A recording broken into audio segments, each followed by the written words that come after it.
aujourd'hui, c'est totalement inédit. Un événement s'est déroulé hier en plein centre-ville. Alors que personne ne s'y attendait, tout était tranquille. Pour le confirmer, aucune trace dans les journaux. L'info est donc bien vraie. La voici en quelques mots. Il était presque pile, entre moins le quart et l'heure, quand, sur la grande place très prisée des promeneurs, est arrivée cette femme, bon, c'est vrai, d'un style, genre en mode, on va dire, mais c'est quoi Cécile ? Alors qu'elle s'appelait Valérie.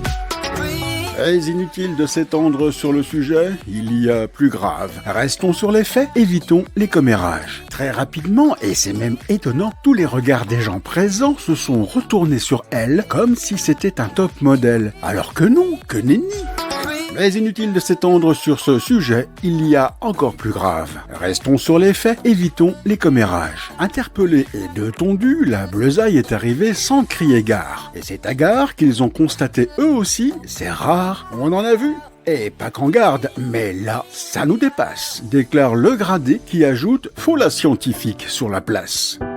4 à 4, les deux tons en deux temps, ils sont là. Interrogation, prise d'empreinte et tout le tralala. Les experts sont eux aussi éberlués, estomaqués. Sous la pression, ils auraient probablement abandonné. Alors que non, ils sont là pour ça, ces bougres. Mais inutile de s'étendre sur ce sujet, il y a bien plus grave. Restons sur les faits, évitons les commérages. Et reprenons avec les nouveaux éléments, vous comprendrez plus précisément.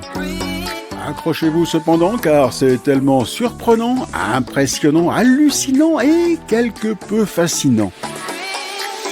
Cette femme, au demeurant classique, si ce n'est d'allure, n'avait sur elle aucun téléphone du jamais vu dans toutes les procédures. Qui plus est, absolument aucune trace de stupéfiant sur elle, ce qui, en plein centre-ville de nos jours, paraît irréel.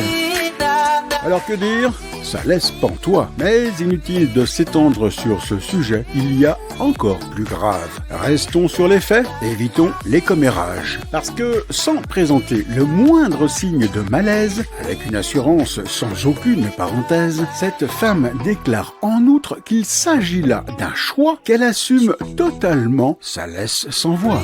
Mais il y a plus surprenant encore, et ça vaut de l'or. Selon les experts présents sur place, des ténors, cette femme dispose de capacités intellectuelles considérables, sans téléphone, sans tarpé, ouinge, bedeau, sans coco. Incroyable. Alors qu'on est en France. Mais inutile de s'étendre sur ce sujet, car en fait, c'est bien plus grave. Restons sur les faits, évitons les commérages. Cet événement, pour le moins extraordinaire, n'est pas présenté même dans les faits divers. Mais en enquêtant, en sortant des rangs, c'est finalement tout sauf inquiétant. Limite, on pourrait même dire, c'est rassurant. L'humain a, quand il le souhaite, c'est évident, toujours toutes ses capacités et l'on peut là s'en féliciter. Transformer le monde dans la tête pour en faire une grosse fête. Le poète, poète.